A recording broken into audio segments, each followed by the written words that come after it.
কালকে সন্ধ্যার সময় আমি একটা লেখা পোস্ট দিয়েছিলাম। সেই পোস্টে লেখা ছিল, যেই মা বাবা সন্তানকে সুশিক্ষা দিয়ে গড়ে তুলবে না, সেই মা বাবা সন্তানের কাছ থেকে ভালো কিছু বয়স শেষে আশা করতে পারে না। সেই পোস্টে একজন তরিকুল ইসলাম আরেকজন জালাল ভাই মনে হয়, দুইজন মানুষে লিখেছে আসলে জিনিসটা ঠিক না। যারা শিক্ষা বেশি করে তারা কিন্তু মা বাবাকে বয়স শেষে তাদেরকে বৃদ্ধাশ্রমে যেতে হয়। আমি ভাই কথাটা হয়তো আপনি বুঝতে পারেন নাই। সুশিক্ষা বলতে আপনি কি বুঝছেন? সুশিক্ষা বলতে ওইখানে বলা হচ্ছে, সুশিক্ষা বলতে বলা হচ্ছে ধর্মশিক্ষা। আপনি হয়তো বুঝেন নাই। আপনি যদি সুশিক্ষা যদি স্কুলে পড়াইয়ে যদি আপনি যদি মনে করেন ওনাকে জজ ব্যারিস্টার বানাইছেন, ডাক্তার বানাইছেন, এটা সুশিক্ষা না। সুশিক্ষা হচ্ছে আপনার ইসলামী শিক্ষা। যে যেই ধর্ম থাকুক, সাত ধর্মশিক্ষা হচ্ছে সুশিক্ষা।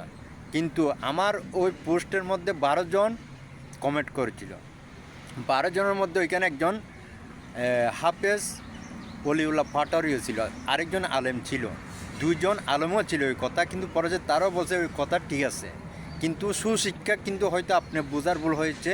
কিন্তু সুশিক্ষা বলতে হচ্ছে ধর্মশিক্ষা। ধর্মশিক্ষা যাদের মধ্যে পরিপূর্ণভাবে থাকবে তারা কখনো বয়সে সে মা বাবাকে অমান্য করবে না এবং শ্রদ্ধার সাথে যতটুকু পারে ভালোবাসা দিয়ে তাদেরকে বিদায় দেওয়ার জন্য চেষ্টা করে।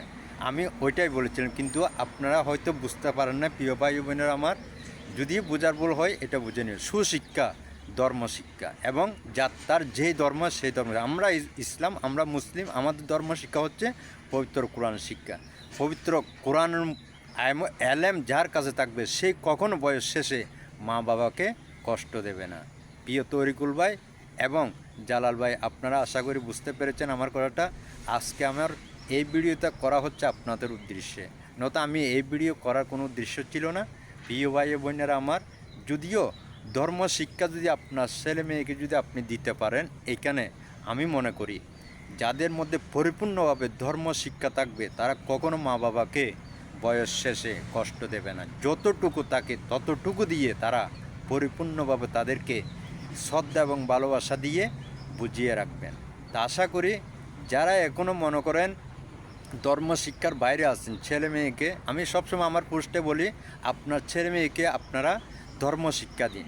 ধর্মশিক্ষা হল সবচেয়ে বড় শিক্ষা। ধর্মশিক্ষা যে ছেলে মেয়ের ভিতরে থাকবে না তারা বয়স শেষে মা বাবাকে কষ্ট দেবে, এটা 100% শিওর। এইখানে কোনো কাজ নাই। আশা করি আপনারা বুঝতে পেরেছেন। আমি ওইখানে আর বেশি লম্বা করছি না।